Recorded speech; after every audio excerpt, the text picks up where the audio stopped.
Hello Taurus, Taurus rising, and Taurus moon people. This is your monthly astrological forecast for December 2016. And a quick reminder for you guys, these monthly horoscopes are going to be talking about the broad, big seasonal changes that go on during the month. I do have astrology now a part of my weekly horoscopes. It's the first half of the weekly horoscope, so if you want to check out what's going on more of a short-term, day-to-day or weekly basis, you can check things out there. So these are going to definitely talk about the big flavors or the big themes that are going to be running your December. And of course, if you'd ever like to get a session with me, you can always follow the links below or go to integrativemysticism.com. So, this month, Taurus, is all about your solar 9th house, which is basically the house of expansion, of travel, of your higher education, your spiritual education, but also about any kind of information sharing and expansion of the higher mind, and breaking you out of your bubble. Okay, whether it's a cultural bubble, whether it's a social bubble, whether it's a professional bubble, any kind of glass ceilings that you have been encountering, or any kind of boundaries or barriers imposed by others, or maybe even imposed by yourself, are going to be shattered over the next month, possibly month and a half. But I do think a lot of this shattering will be voluntary, as in, you're going to do it.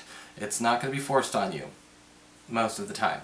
So, when does this all start, or how does this all start off? Well, we do have Mercury going into this area of your chart, into Capricorn, on the 2nd of the month. Mercury's going to be here for quite some time.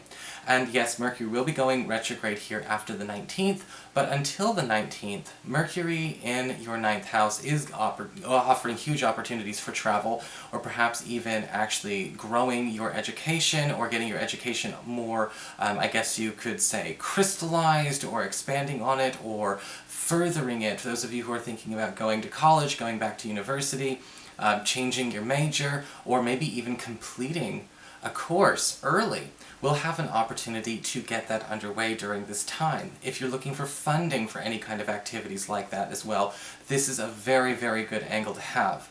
The other thing about Mercury in the 9th house can also indicate the wrapping up, or the swift wrapping up, of any kind of government or legal proceedings you've been dealing with. If you have situations where, maybe there are some leftover loose ends from a permit, or a discussion or a lawsuit of some kind, or a divorce, this is all going to be the month where we start wrapping things up and getting it done and getting everyone over it as fast as possible. You may be completely over it, but if somebody else is not, this is definitely the week where everyone is going to be even and squared away.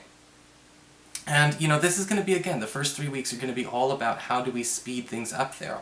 This can be a great time for those of you as well who are looking to actually, to grow on your spiritual path, on your spiritual journey. But don't be surprised if what happens this month is your spiritual practice, as it evolves, comes into a bit of a conflict with the spiritual language, or lack thereof, you had when you were growing up. If you know this, that's going to be a big theme here too. On the 7th, we do have Venus moving into Aquarius, into your 10th house of career. Well, she will stay all the way up through mid-January.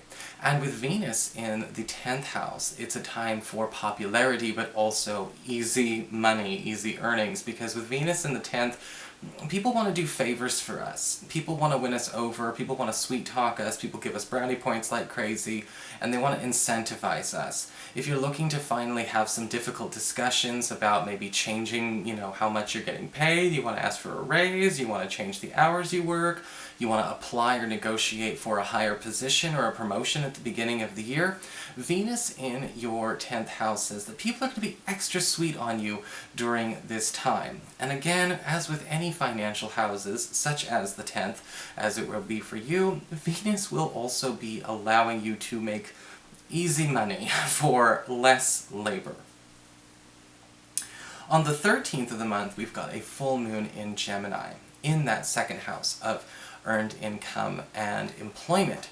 And a lot of you Taurus people may actually be finding a reason to move on in the 2 weeks following. So between the 13th of December and the 27th, a lot of you may be finding reasons to move on from your current work, your current job, and this might actually be something that you've been waiting to do. Maybe if you've been sick and tired of it, we've also got Venus in the 10th house there, so a lot of you may be leaving the job. You might actually be leaving maybe the department you're in.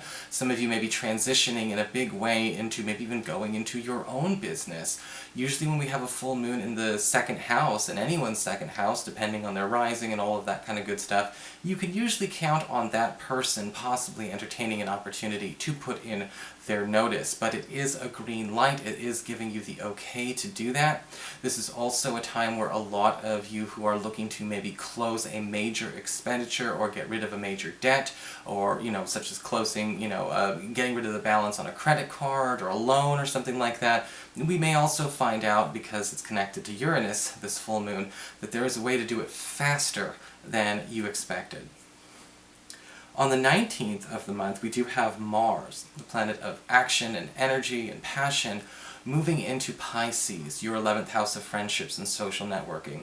And this is after a long break. Okay, from the 13th to the 19th, there's not a whole lot of stuff going on. And then bam, we've got Mars going into Pisces.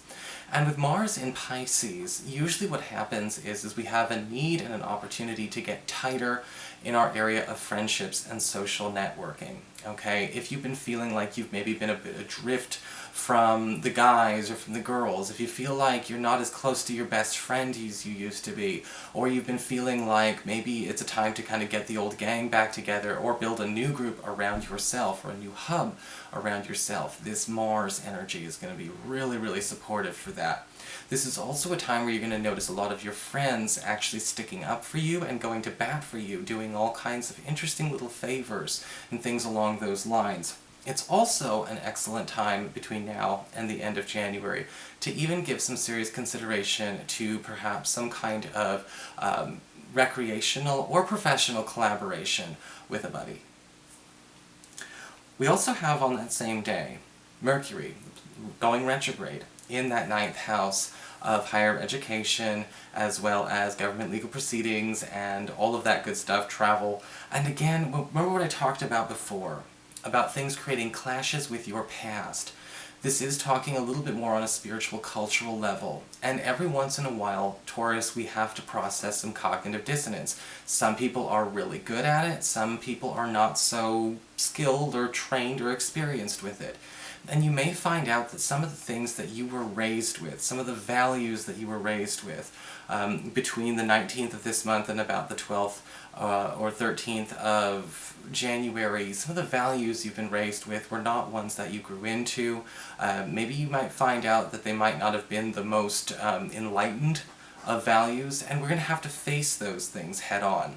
It doesn't mean we have to embrace them, it doesn't mean we have to go call our parents and scream and yell at them, but what it does mean is that we have to embrace the fact that we've evolved into a person that is fundamentally incompatible with what we were raised with. And the same can happen with our, with our religion or our spiritual practice. This can happen in politics, this can happen with education, this can talk about friendships, all of those things. And we can talk about those things civilly, with tact and grace and poise as well, even if we might have to actually bring that up with a relative. On the 21st, we do have the Sun moving into that 9th house. Again, the 9th house is the major theme, and I know a lot of people don't like it, or like to hear when a lot of planets are in one spot in a chart, because it kind of creates a very episodic kind of month for people. But it is going to happen this month, and there's nothing I can do about it. If I could move planets, you'd hear about me elsewhere. But with the Sun moving into the 9th house, usually what happens is that, it's talking about getting more out of something. It's talking about increasing the yield. And this is taking it a little bit more to a mundane place, and not so much to a spiritual place. I'm kind of getting that with this. And with that, this could talk about, again, getting more out of your education, or leveraging your education, or, to actually get better pay. This could also talk about getting more out of a renegotiation with a lawsuit or a discussion over some kind of major sale. If you're trying to get a permit or permission from local government, government, or maybe even an educational body, an academic body, you're going to be noticing that you're getting more than you bargained for out of it, but in a good way. It's definitely, I'll say, more than you asked for. And it seems to me like, from the 21st of December to the 21st of January, a lot of Taurus people are going to be getting a lot more good than they're expecting with this angle there. On the 29th, we do have a new moon in the same area. And this is kind of interesting on the 29th because it's happening at the same time as something else, but we'll get there later. And with the new moon in the 9th house, this is an optimal opportunity for those of you who are looking to maybe try and make a name for yourself in a different area than your norm. Alright, whether it's expanding your territory, making new friends, going on a huge move, making friends in a new spiritual culture, or just in a new culture in general, or even getting an opportunity to connect with your business or your artistic craft online. Okay, the 9th house can talk about international affairs, it can talk about multimedia as well. It can also link us to other people who have the same passions as we do, actually creating that sense of community on a more artistic and intellectual level. And this new moon is asking you for that, to maintain that sense of artistic and creative stimulation for yourself, but also because this may also be the big launch for your career in the making. Finally, we have Uranus turning direct after a good few months of a snooze in your 12th house, your privacy sector, the area that you keep hidden from everybody else. This is also the area that's connected to your past.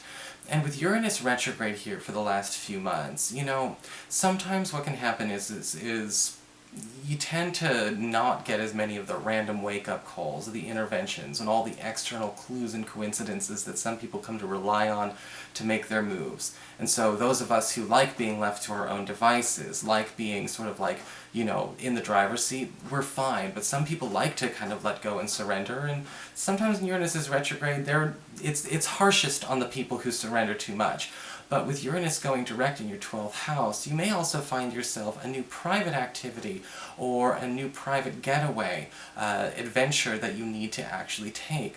This can also be great for those of you Taurus people that have been feeling like perhaps not enough of your personal private side or private concerns have been acknowledged or even shared enough for people to get to know you very well. And those interesting quirks could be coming out randomly, but you may also find that you've got more in common with your nearest and dearest, and maybe everyone has just been a bit too buttoned up. So that is your forecast, Taurus. I hope you enjoyed it. If you did, please like, share, and subscribe. I appreciate it. And of course, if you'd like to get a session, you can always follow the links below, or go to integrativemysticism.com.